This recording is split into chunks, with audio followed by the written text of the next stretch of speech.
नमस्कार विद्यार्थी मित्रांनो, कृष्णा ऑनलाईन क्लासेसमध्ये तुमच्या सर्वांचं स्वागत आहे. मागच्या लेक्चरला आपण ह्यूमन मेल रिप्रोडक्टिव्ह सिस्टीम बघितलं. Today we have to discuss about human female reproductive system. Okay, आता इथे खाली डायग्राम दिलेली आपल्याला. हा कोणता पार्ट आहे? हा व्हजायनाचा पार्ट आहे. Okay, this is part of vagina, म्हणजे एक प्रकारची ट्यूब लाईक स्ट्रक्चर असेल व्हजायनाचं. त्याच्यानंतर जो आतमधला पार्ट असेल व्हजायनाच्या upper part uterus. Okay, uterus म्हणजे इथे जे काही प्लासेंटा असतो, बेबी जेव्हा तयार होत असतं गर्भाशयामध्ये. ओके, मग जो काही प्लासेंटा असतो तो प्लासेंटा इथे अटॅच असतो. ओके, या इथे. त्याच्यानंतर this is a part of ovary. Okay, हा जो पार्ट दिसतोय हा ओव्हरीचा पार्ट असेल. ओके, आणि इथे छोटे छोटे असे ओहम दिसत आहे बघा. ओके, एग आपण त्याला म्हणतो. हे एग काय होतं, जेव्हा हे मॅच्युअर होतात तेव्हा ते एग कुठे येतात? इथे येतात. ओके, आता ते बघायचं आहे आपल्याला कशा पद्धतीने फर्टिलायझेशन होतं. ओके, नेक्स्ट बघा आता. All organs of female reproductive system are in abdominal cavity. म्हणजे आपण बघितलं होतं जो मेलचा रिप्रोडक्टिव्ह पार्ट आहे तो ॲब्डोमनच्या खाली असेल, ॲब्डोमिनल कॅव्हिटीच्या खाली असेल.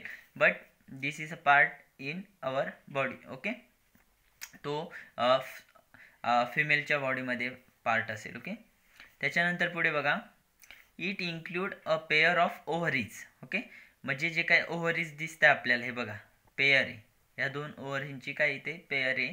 याच्यामध्ये ओव्हरीज असेल, अ पेअर ऑफ ओव्हिडक्ट असेल. ओव्हिडक्ट म्हणजे हे दिसत आहे बघा, हे एक प्रकारची हे एक जे आहेत एक इथून पास होतात. ओके, एक प्रकारची पाईपलाईन आपण त्याला म्हणू शकतो ओव्हिडक्ट. ओके, म्हणजे पाईपलाईन कोणाची असेल? हे एक घेऊन कॅरी करण्यासाठी कोण उपयुक्त असतं? ओव्हिडक्ट असतं. ओके, त्याच्यानंतर पुढे बघा. A pair of oviduct single uterus. Okay, single uterus म्हणजे this is a part of uterus. Okay, and a vagina. मी तुम्हाला युटेरसचे वर्किंग सांगितलं, म्हणजे बेबीचा जो प्लासेंटा असेल तो बेबीचा, म्हणजे प्लासेंटाचं वर्किंग काय असतं माहिती आहे का? जी फिमेल असते त्या फिमेल जे पण फूड खाते. ओके, म्हणजे 9 महिने 9 दिवस जे फिमेल फूड खाते तो प्लासेंटा इथे बेबीची जी काही हे असेल, आपण त्याला मराठीत बेंबीकडचा पार्ट म्हणतो, तो इथे अटॅच असतो. ओके, या प्लासेंटा. ओके, मग इथे अटॅच असून म्हणजे जी आपली जी काही आई असेल ती फूड खाते, ती लहान मुलाला इथून मिळत असतं. ओके, आणि त्याच्या थ्रू त्याला न्यूट्रिशन वगैरे पोषण होत असतं त्या मुलाचं. ओके, त्या बेबीचं. त्याच्यानंतर पुढे बघा. Beside a pair of bulbourethral gland is also present. म्हणजे याच्यामध्येच अजून एक प्रकारची ग्लँड असते, तर बल्बोयुरेथ्रल. ओके, आता ही ग्लँडचा यूज कायसाठी असेल? तुम्हाला मी सांगितलं, ग्लँड जेवढी पण ग्लँड असेल ते एक प्रकारचं लिक्विड तयार करत असतं. ओके, जेव्हा रिप्रोडक्शन होत असतं तेव्हा फिमेलच्या बॉडीमध्ये एक प्रकारचं लिक्विड तयार होतं, आणि तेच इथे म्हटलंय ते कशाच्या थ्रू तयार होत असेल? मग बल्बोयुरेथ्रल ग्लँडच्या थ्रू. ओके, त्याच्यानंतर generally every month and ovum is release in abdominal cavity alternately from each ovary. Okay, म्हणजे एका ओव्हरीमधून एक प्रत्येक महिन्याला एक काय होतं, एक किंवा ओहम त्याला आपण म्हणतो, तो ओहम काय होतो? रिलीज होतो.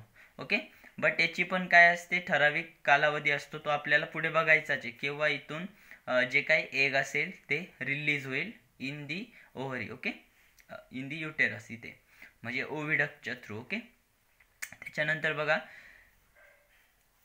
Free and oviduct is funnel like. Okay, funnel सारखं दिसते बघा. ओके, आपण ते चंचू पात्र वगैरे आपण म्हणतो ना त्या टाईपचं. ओके, फनेल सारखं दिसतंय.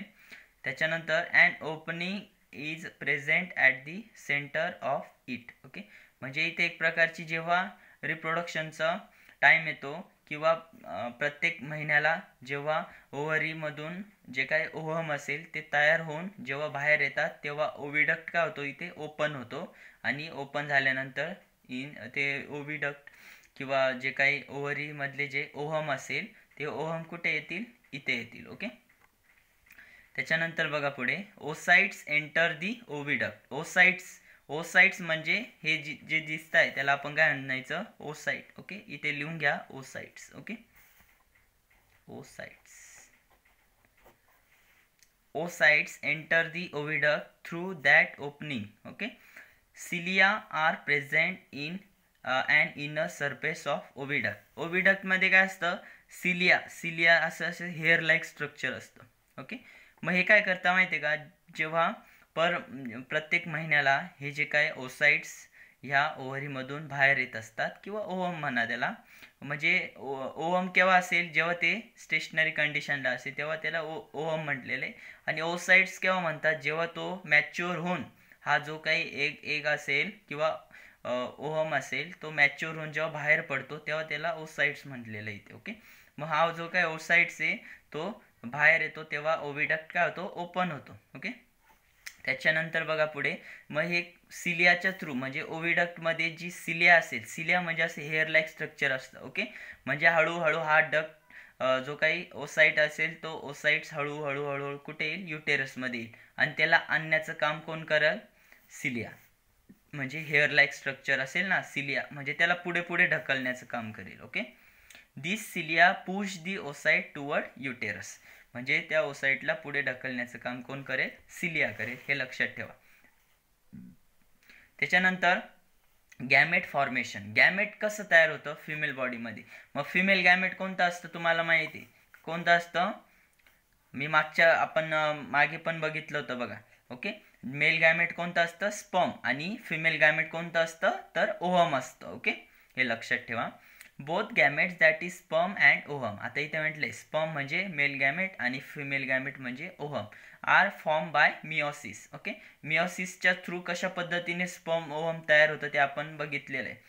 Sperm are produce in testis of men from beginning of maturation किंवा पबर्टी. ओके, पबर्टी अवस्था आपण म्हणतो म्हणजे मॅच्युअर झाल्यानंतर. ओके, मॅच्युअर झाल्यानंतर टेस्टिसमधून काय येतं, स्पर्म बाहेर येतो. त्याच्यानंतर टिल डेथ म्हटलेलं आहे, म्हणजे जो काही मेल असेल, मेलमध्ये काय होतं माहिती आहे का, म्हणजे जेव्हा मॅच्युअर कंडिशनमध्ये येतो, म्हणजे 20 किंवा 21 इयर्सचा जेव्हा मेल होतो तेव्हा त्याचे टेस्टिसमधून स्पर्म तयार होण्यास सुरुवात होते. ओके, म्हणजे पबर्टी कंडिशनला तो असतो. ओके, हे लक्षात ठेवा. However, in case of women at the time of birth, there are 2-4 million immature oocytes in the ovary of female fetus. Okay, fetus म्हणजे हा पार्ट. ओके, हा जो पार्ट दिसतोय ह्या पार्टमध्ये काय होतं माहिती आहे का, जेव्हा इमॅच्युअर स्टेटला म्हटलेलं आहे, म्हणजे जेव्हा जी काही फिमेल असेल ती स्मॉल असेल, ओके, छोटी असेल, तेव्हा 2 to 4 बिलियन तुम्हाला माहिती. Okay, 2 to 4 million immature oocyte. Immature म्हणजे मॅच्युअर नाही. आता हे जे आपल्याला दिसत आहे ते मॅच्युअर दिसत आहेत का, नाही, असे ओसाइट्स ऑलरेडी फिमेलच्या बॉडीमध्ये तयार झालेले असतात. ओके, केव्हा, इमॅच्युअर म्हणजे ती जेव्हा जन्माला येते तेव्हापासून. ओके, त्याच्यानंतर पुढे म्हटलंय female foetus. Okay, an oocyte mature and is released from ovary every month from the beginning of maturity. Okay, म्हणजे जेव्हा जी फिमेल असेल तिची जेव्हा पबर्टी कंडिशन येते, म्हणजे मॅच्युअर जेव्हा फिमेल होते तेव्हा इथून हा जो काही ओसाइट आहे ते ओसाइट बाहेर निघण्यास सुरुवात होते. ओके, त्याच्यानंतर प्रत्येक महिन्याला. ओके, त्याच्यानंतर of maturity up to age of menopause. Okay, menopause म्हणजे काय माहिती आहे का, एक विशिष्ट कंडिशनला हे ओसाइट येणं बंद होऊन जातं. ओके, म्हणजे जे काही मेन्स्ट्रुअल सायकल असतं फिमेलचं, ते मेन्स्ट्रुअल सायकल, त्याला शॉर्ट फॉर्ममध्ये MC म्हणतात, मेन्स्ट्रुअल सायकल. ते मेन्स्ट्रुअल सायकल मेनोपोज कंडिशनला काय होऊन जातं, स्टॉप होऊन जातं, म्हणजे approximately 45 year of age. Okay, म्हणजे जी 45 वर्षाची महिला असते त्यांच्यामध्ये हे एग येणं संपून जातं. ओके, म्हणजे त्यांचा पण विशिष्ट कालावधी असतो. ओके, म्हणजे 45 इयर्स किंवा 50 इयर्स, जास्तीत जास्त 50 इयर्सच्या पुढे जे फिमेल असेल त्या फिमेलला बेबी होणार नाही. ओके, कारण त्यांची कोणती स्टेज सुरू होते, मग menopause. Okay, menopause is the stoppage of functioning of female reproductive system.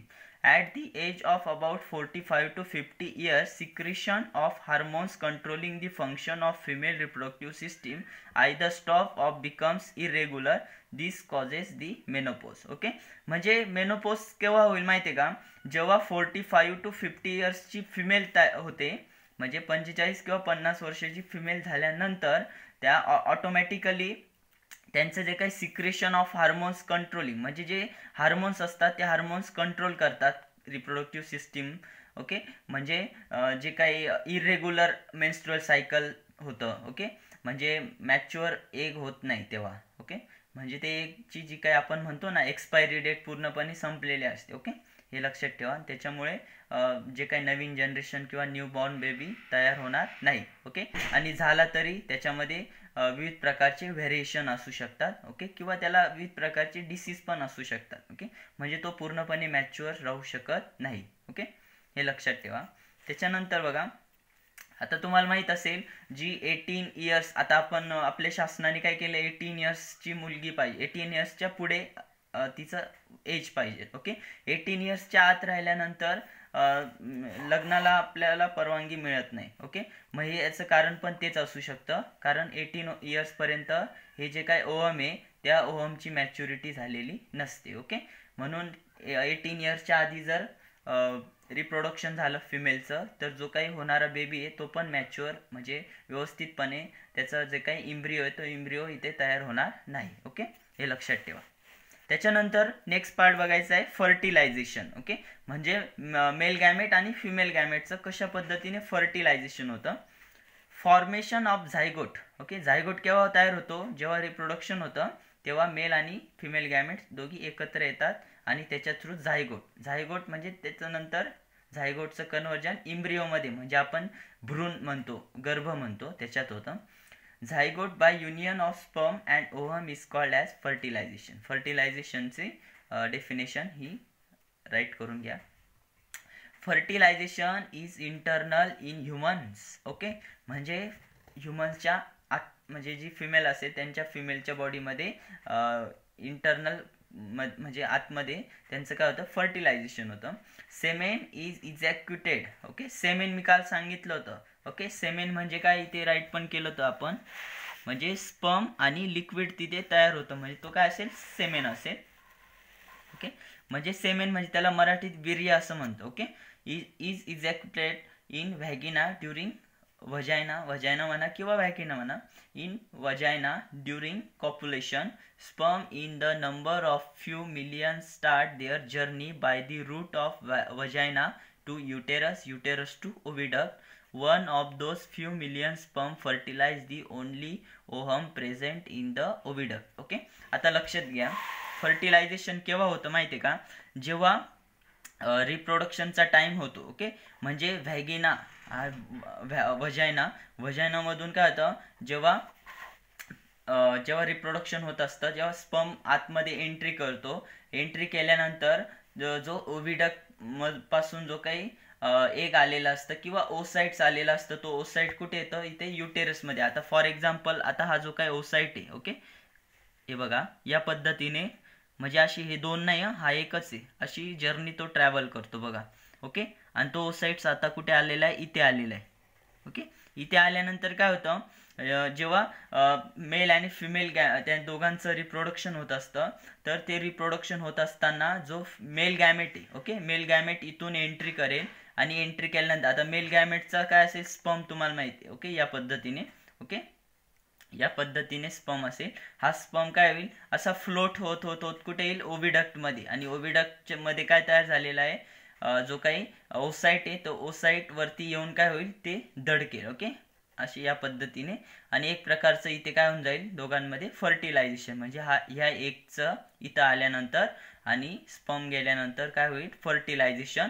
आणि फर्टिलायझेशन झाल्यानंतर इथे काय तयार होईल, झायगोट. काय तयार होईल, झायगोट. ओके, आणि झायगोट तयार झाल्यानंतर लगेच आपले जे काही सेंट्रल नर्वस सिस्टीमला लगेच समजेल की इथे फर्टिलायझेशन झालेलं आहे. मग लगेच जे आतमधले हार्मोन्स असतात ते हार्मोन्स टोटली काय होऊन जाईल, सिक्रीट होऊन जाईल. आणि हार्मोन सिक्रीट झाल्यानंतर हा जो काही झायगोट तयार झाला आहे तो हळूहळू खालच्या बाजूला येऊन एकतर ह्या साईडला प्लासेंटा जाईल किंवा ह्या साईडला प्लासेंटा जाईल. ओके, म्हणजे फॉर एक्झाम्पल जो काही झायगोट तयार झालेला आहे तो हळूहळू इथे प्लेस होईल. ओके, प्लेस झाल्यानंतर मग हळूहळू त्याचं कन्व्हर्जन कशात होईल, असं इम्ब्रिओमध्ये. ओके. हा एम्ब्रियो हळूहळू हळूहळू काय होऊन जाईल, मोठा होईल. ओके. म्हणजे याची वाढ होण्यासाठी 9 मंथ्स 9 डेज एवढा पिरियड लागेल आणि ते झाल्यानंतर पूर्ण न्यूबॉर्न बेबी इथे बॉडीमध्ये युटेरसमध्ये तयार होईल. ओके. हे लक्षात ठेवा. या पद्धतीने काय होतं, फर्टिलायझेशन होतं. हे लक्षात राहिलं पाहिजे. त्याच्यानंतर from the age of puberty up the menopause from 10 to 17 years of age up to 45 to 50 years. Okay. म्हणजे जे फिमेल असतात त्या फिमेलमध्ये 10 to 17 इयर्स. ओके. 17 म्हणजे एकतर 10 इयर्स पासून पुढे किंवा 17 इयर्स पासून पुढे असे जे काही फिमेल असेल त्या फिमेलच्या बॉडीमध्ये हे ओसाइट्स आहे हे प्रत्येक महिन्याला येण्यासाठी. ओके. प्रत्येक महिन्याला हे ओसाइट्स बॉडीमध्ये इथे येत असतात. ओके. हे लक्षात ठेवा. त्याच्यानंतर हे किती वर्षापर्यंत असतील, 45 to 50 years. Okay. And ovum is release every month. Ohm प्रत्येक महिन्याला फिमेलच्या बॉडीमध्ये म्हणजे 10 to 17 इयर्सच्या पुढचे जे काही फिमेल असेल त्यांच्या बॉडीमध्ये हे ओहम तयार होत असतात आणि हे प्रत्येक मंथ्सला काय येतात, खाली येतात.